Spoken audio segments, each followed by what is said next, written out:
Hello, and welcome back to Emotionally Unavailable. I'm your host, Malisa Hepner. I wanted to talk to you guys today. I'm doing a solo episode, so I've been kind of running a little, I was going to say a series, but honestly, 2 clips about this is probably not a series. But I have been thinking a lot about emotionally unavailable and what that means. And so I've posted a couple of clips about it. I feel like people are getting a couple of things wrong about what it means. For one, I think that people think emotionally available means just being vulnerable. And sure, being vulnerable is a part of being emotionally available. I guess that's when I say getting it wrong, I say I'm thinking like parts of being emotionally unavailable that we may be missing. You can be a fairly vulnerable person and still do things that are emotionally unavailable. I struggle with this all the time. That is the reason that I have this show because I, as a default state, am kind of emotionally unavailable. So, really, the question that we're starting with is what if being emotionally available isn't about avoiding other people, but about avoiding yourself? So, one of the examples that I gave as a clip the other day was when people are watching the news and they see a tragedy has happened, the first thing they do is start blaming the victim or blaming family member. Like, with Jake, okay, let me back up for a sec. If this is your first episode, I lost an 18-year-old, almost 19-year-old son in December of 25, and he died from a synthetic opioid overdose. He thought he was buying Percocet, apparently. He bought a manufactured pill with a synthetic opioid in it called cyclorphine, and it is 10 times more potent than fentanyl. Died immediately. When I received the autopsy report back for that, I had never heard of this drug. So I have been fairly vocal about it publicly so that kids his age are aware that this drug is on the streets. It will take your life if you come into contact with it because a lot of the first responders don't even carry enough Narcan on them.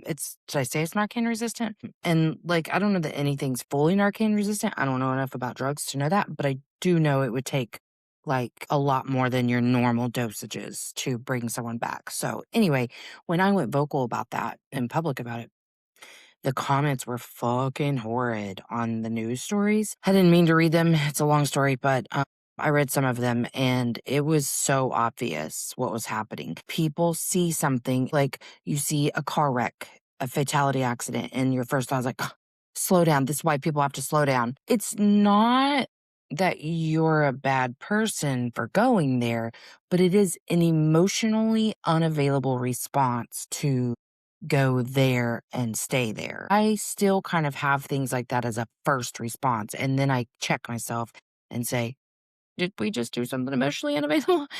And I'll stop and actually feel the grief that I was attempting to dismiss by blaming. Is it true that people should slow down? Yes. Is it true that people who drink and drive and cause fatality accidents, that could be prevented? Yes.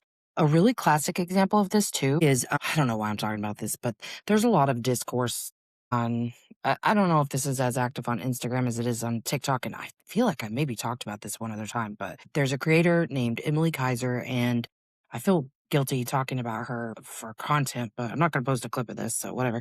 But I just think this is a really good example. And she had like a 3-year-old son, and he drowned very, very tragically in their backyard.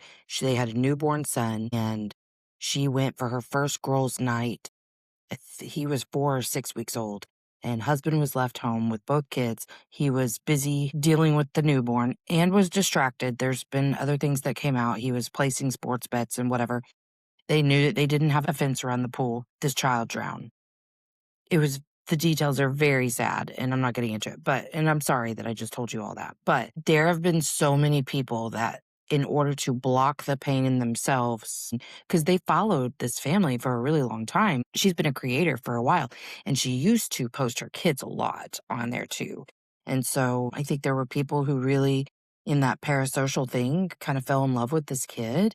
And when he died, it was really sad. I know I would have a very hard time.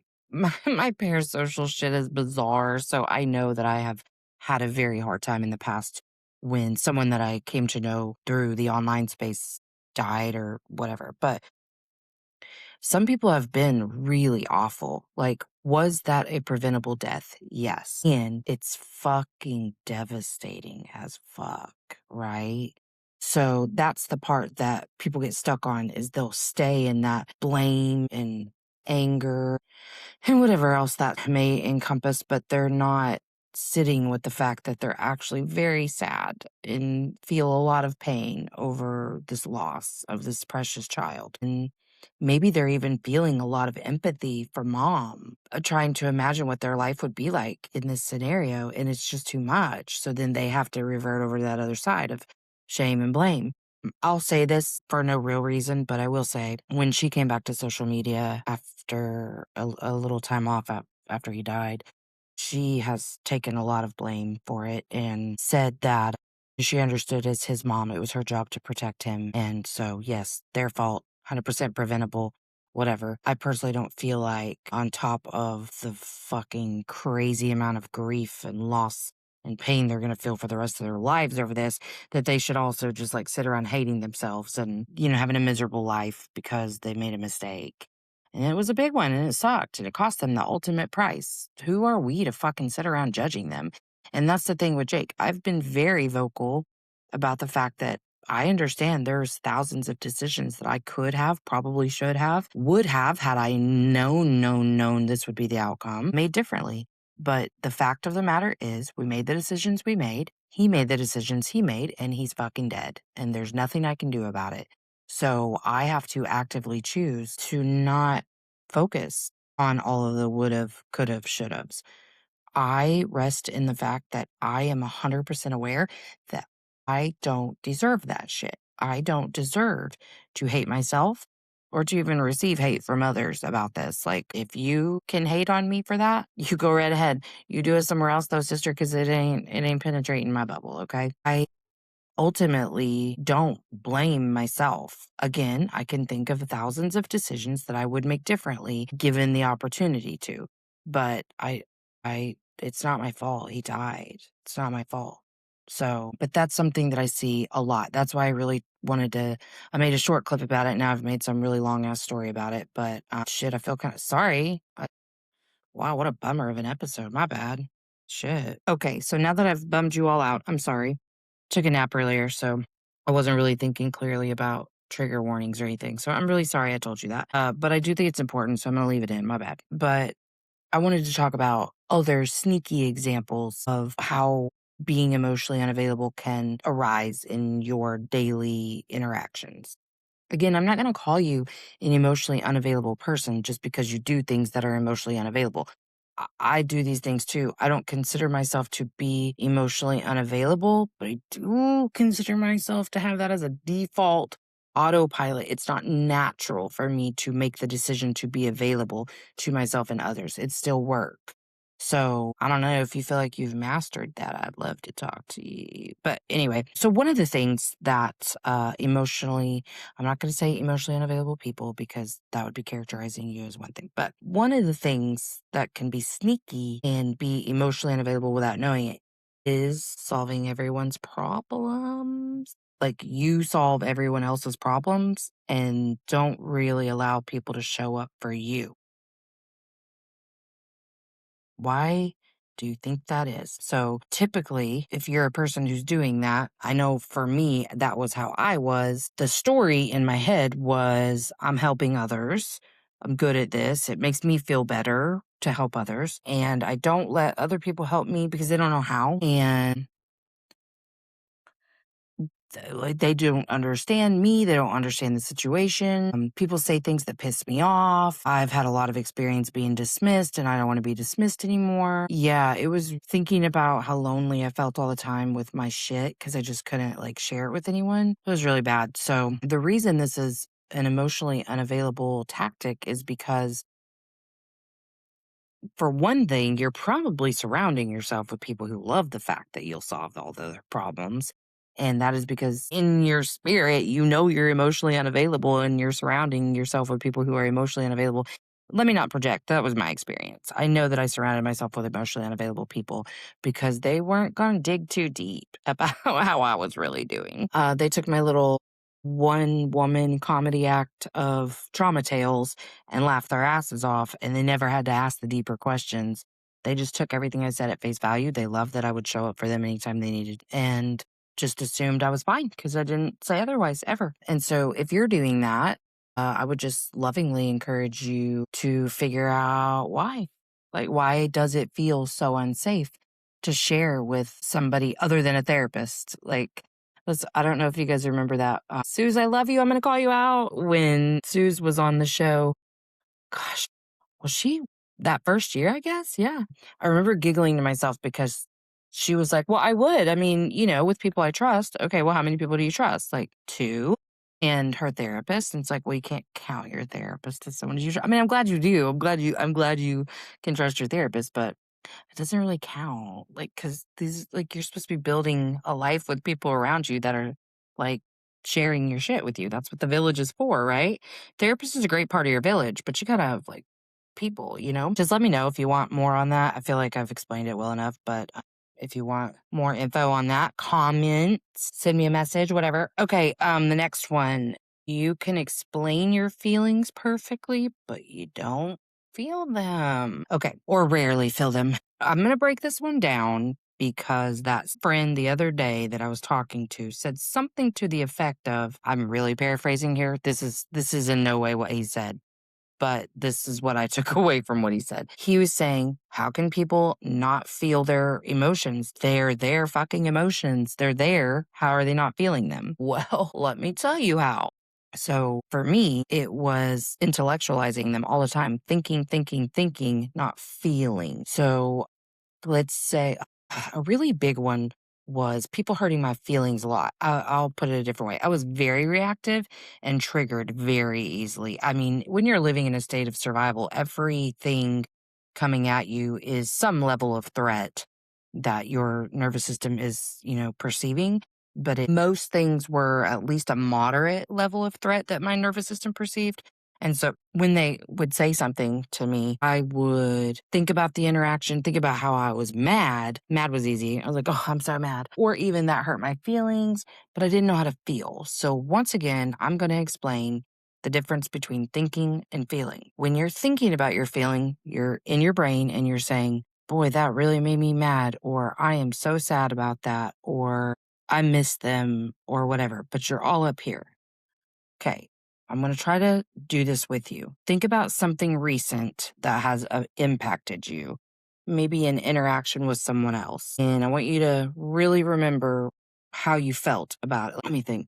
Okay, I gave this example on my clip the other day, but in regards to something tragic that you see in the news, instead of thinking about the situation, stopping, being in your body where you can feel things in your body. You're not just thinking, being in your body, which means being very still.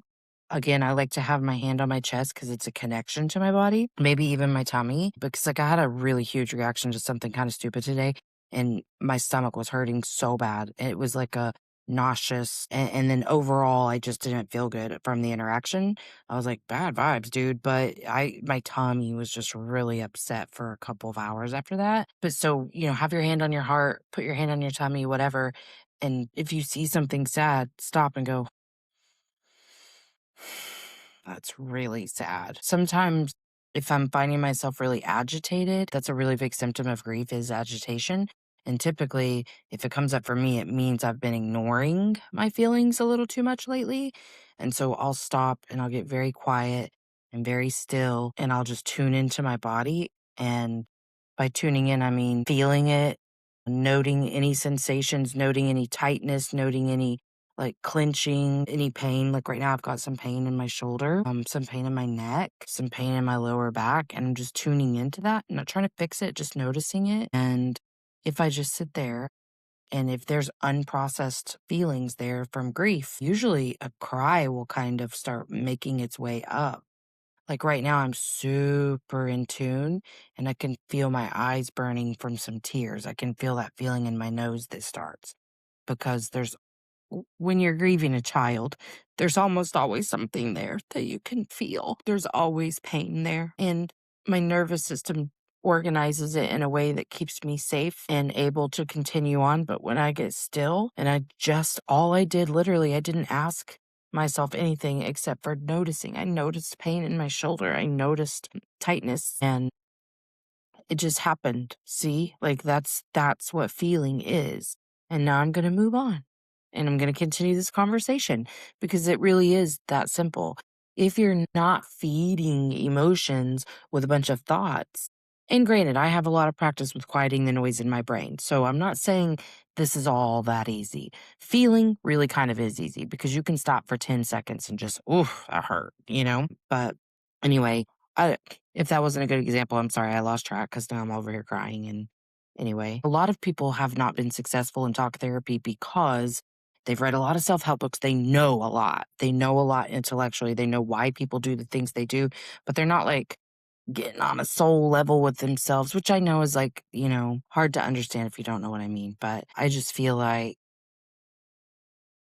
applying and integrating, which means being in your body and out of your head and working on these skills every day. That's very different than learning new things. So, for instance, it was one thing, I've said this before, but I'll say it again, but it was one thing for me to understand that I had trauma. Then I understood how it was impacting my life. I didn't know how the fuck to get out of that state of reactivity constantly. So, I knew a lot.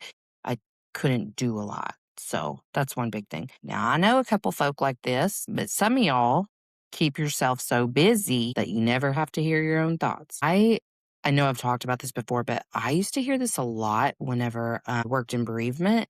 I would call people and they'd be like, yeah, doing good, back to work, it's good, keeping my mind off things. And some of that is okay. I mean, I don't think that anybody needs to sit around thinking about their pain 24/7. But I will say this, I am not able to do near as much as I was before. Like I had to take a nap earlier. I felt exhausted because I went to look at furniture today and then I went to a quick grocery store haul and then helped prepare the dinner that was being cooked on the grill and ate.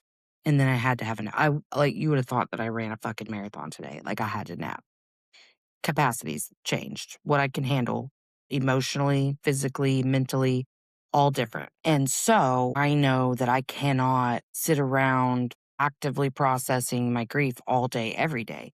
That being said, I also have to allow time for it. If you're staying too busy, when the feelings come up, you're going to push them away because you're too busy and you're like, oh, well, I got to keep going. I got to keep going. So for me in grief, it's been really important to not overschedule because I never kind of know what each day is going to look like. So if you're a person who's just over functioning, specifically for the people in your life, I don't give a shit if it's your kids or not.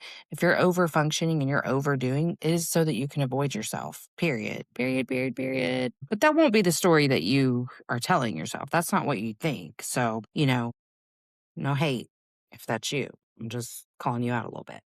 This one kind of goes with the first one, but if you identify as an independent person, you're probably emotionally unavailable because people who don't ask for help because they don't feel safe to ask for help, period. So I have lots of friends that are over functioning for the people in their lives. And I think so much of that is related to our shame. I mean, especially as parents, we can feel so much shame about not being perfect, especially if you had a shit childhood like I had and you have these very staunch promises that you made to yourself in your younger years about the type of parent you're going to be far before you ever encountered any of the challenges that parenting brings on a fucking daily, sometimes hourly basis. So yeah, I think just kind of question that story that's going on in your head and um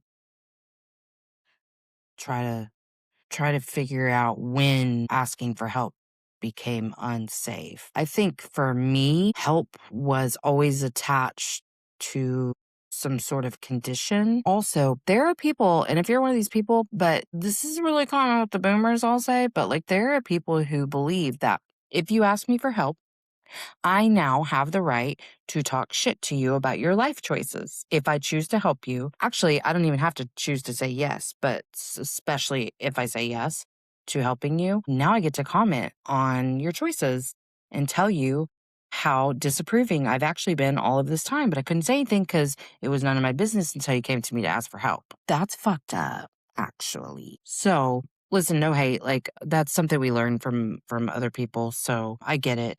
Uh, And oftentimes people are saying yes to things that they don't want to say yes to. And so all of those natural thoughts and feelings, I mean, we have commentary about other people's lives happening in our head all the time. I'm not saying that's wrong, but it is not right to offer the commentary just because they had the nerve to ask you for help. So that used to happen to me a lot in childhood and then a lot in adulthood too. Like if I asked my friends, then there was a couple that, then felt the need to criticize me.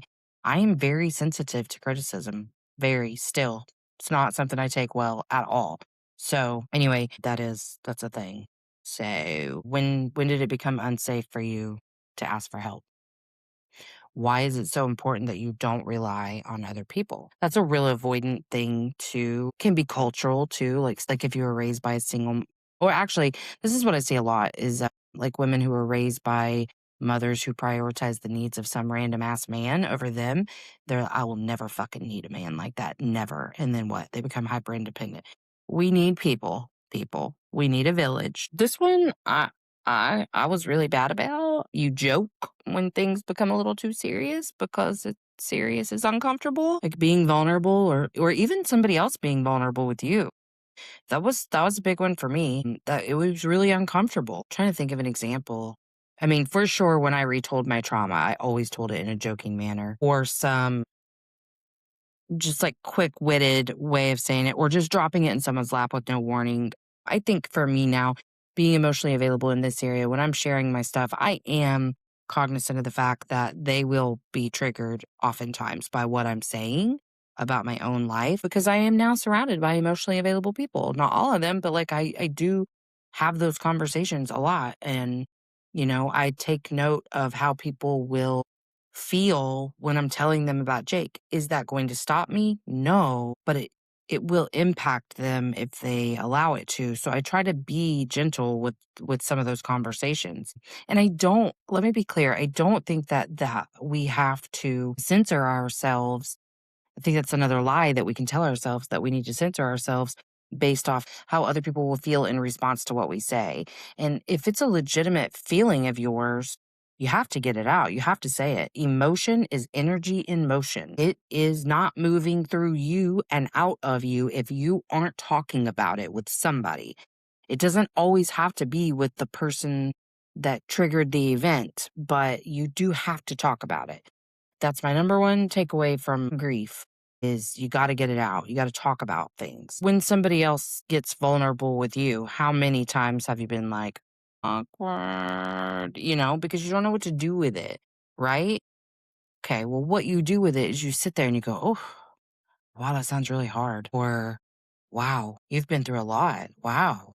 Just how is the energy different in that? Like, if you were to put your hand on your stomach and imagine somebody telling you something kind of traumatic, or even just telling you about their response to a normal, ordinary day, but they were triggered by something and they're like, man, it just really bothered me and da da da da. What if you were just hearing them and allowing whatever was happening inside of you to just happen and you go, oh man, that that was a rough day for you. My God.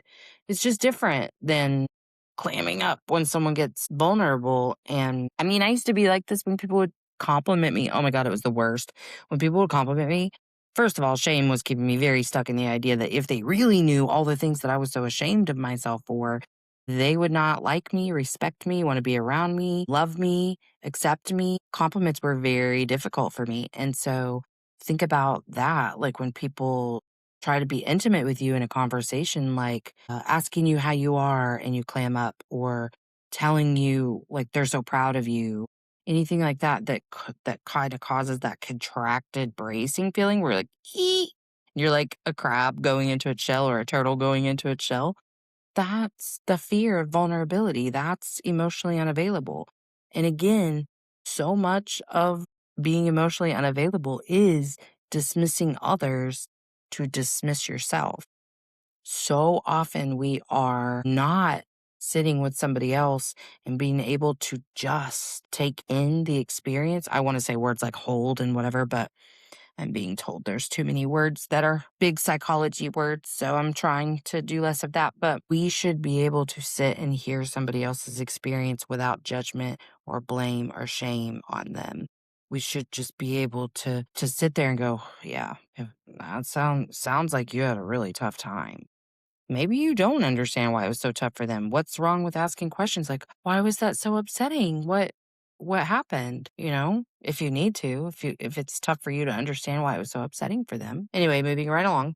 This is a big one. If you are constantly analyzing your partner instead of sharing your own experience, that is a tenet of being emotionally unavailable.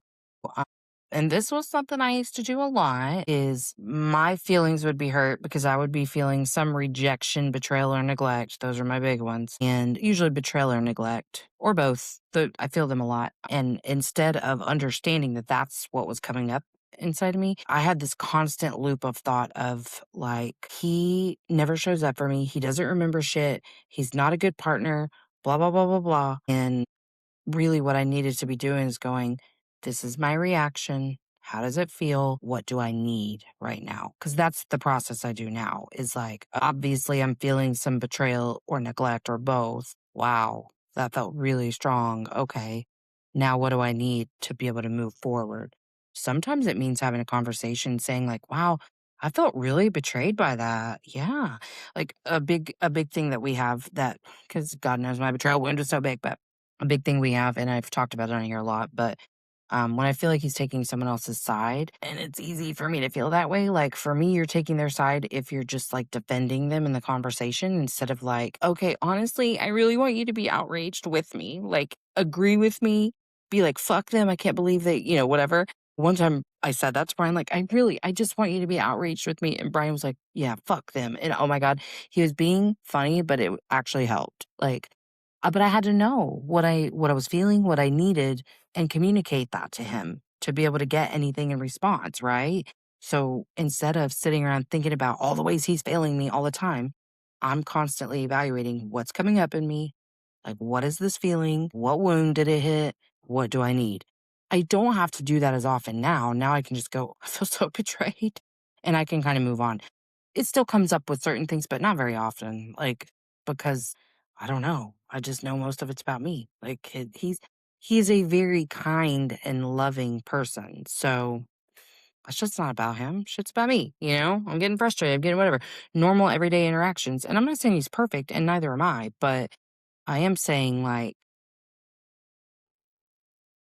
it really doesn't matter what his intent was. What matters is how I felt in response to his actions.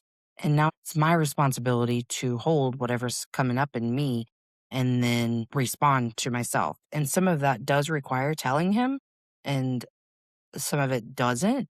But in either case, it cannot just be about thinking about them as a person. I see this a lot where people have a disagreement with their spouse and then they just think about their spouse and all the ways in which they're failing them and whatever. And they're not thinking about their own wounding and how that is the glasses that they wear, the filter that they use to see all of these experiences. I feel like I'm off on a tangent. Sorry. This was a big one for me. You only allow yourself emotions when you're alone. This was some of y'all and used to be me. We just got in our cars and listened to sad music and cried.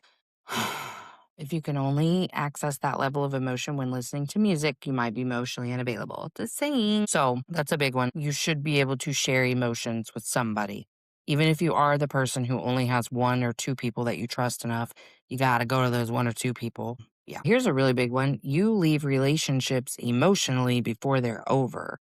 So I kind of used to do this. I mean, shit, I left my marriage emotionally years ago for a long time. I feel like I've only returned to it. I dipped my toes back into the marriage a couple of years ago, but have been slowly kind of reintegrating all of me. And actually, I don't know, shit, I would say I was never fully in because I was constantly placing barriers between me and him so that because I mean, ultimately, my fear is that he will die. And that's the way that I got fucked up by my dad dying suddenly when I was 15. Like, and I had so much abandonment and rejection before that, but him dying when I was 15 suddenly just, rocked my foundation. And so I really was afraid of going all in with someone. I know I never really fully went all in with my ex-husband, but even with Brian, I've been so afraid to go all in and to need him in that way because if he dies, then what? And I recognized that I had to learn how to trust myself and understand that even if that did happen, I could get through it. Would it suck? Yes, but I could get through it. And that's when I, realized how many barriers I was placing between me and him because I was so afraid to lose him.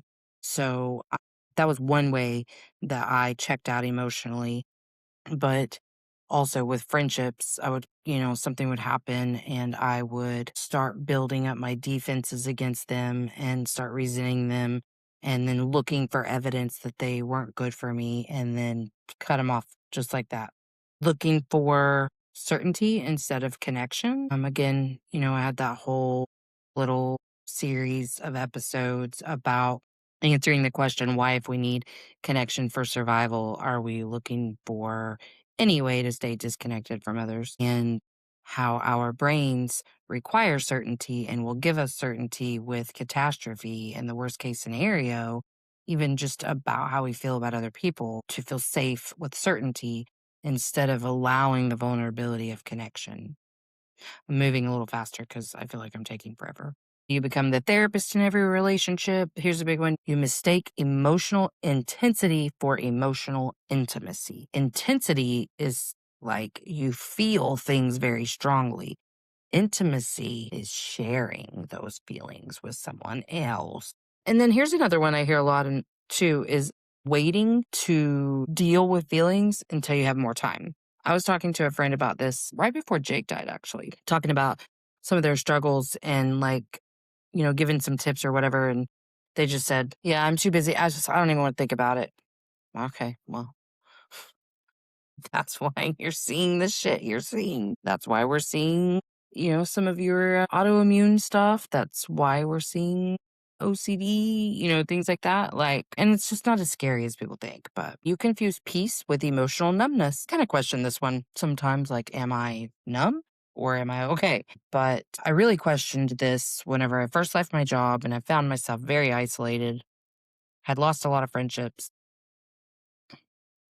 was grieving those and trying to figure out my role in the loss. And I think when the stress in my life decreased significantly, I did reach kind of a numb place because I wasn't like being triggered all the time. But I definitely, like, I had not found peace. It was just the absence of triggers. So then I got very afraid of being triggered because I hadn't found true peace. So I don't know if that makes sense, but. And then, a lot of emotionally unavailable behaviors are praised by society. Society rewards people for never needing anyone, always being productive, staying calm all the time, being logical instead of emotional, putting everyone else first, being low maintenance. And those can absolutely also be signs that your nervous system doesn't feel safe in connection, that connection isn't safe. Just to clarify, being emotionally available isn't like being willing to cry more. I mean, you probably will cry more, but it really is being willing to stay present in your own experience long enough for someone to join you. And this is still a very big area of, I'll say, struggle for me. I mean, I feel okay, but I'm not. I guess if people ask, sometimes I'll tell them how I'm doing. It's not natural still for me to share myself with others. This is fine, but I'm not sitting face to face with someone or sharing energy with someone. And I am still scared to share because some of the response that you get when you're grieving and you share that is dumb. So there is that. But it's a constant work. So I would consider myself to be an emotionally available person, but like I'm just human, so I'm not perfect at it by far. I'm probably like 40% emotionally available. I mean, that's my guess. I don't really know. But I guess a really good way to summarize it is it's not about becoming more emotional. It's about becoming less defended, releasing some of that fortress that you've built up around your heart all these years and letting people in. So, anyway, I hope you enjoyed this. I love you. I'm so glad you're here. Love your feedback, comment, like, all the shit. Speaking of that, okay, so we're still pushing for the top 3 percentile. Okay, I'm in the top 5 percentile for podcast, but I am still pushing for 3. Your comments, your likes, your ratings, your reviews. Like Apple is very easy to review on. So please, if you listen on Apple or if you just have the podcast app on your Apple phone, go ahead on and get over there and review there. You can rate and review it, but rates, reviews, comments, likes, and shares push me out to a larger audience and helps me in the ratings. So still pushing for that. Check out the Patreon if you want to sit a little closer to the show. The $5 tier gets you some freebies and early access to ad-free episodes. And then the tiers just go up from there. But the $10, you get a little bit more of the resources that I offer. I've got workbooks on the Patreon. At the $10 level, you can access all of the workbooks that I've created and worksheets. So anyway, check that out.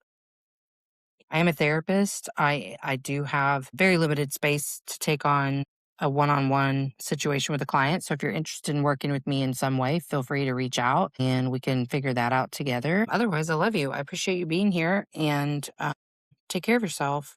I'll see you later. Thanks for coming to Emotionally Unavailable. If you haven't already, like, subscribe, and share. Emotionally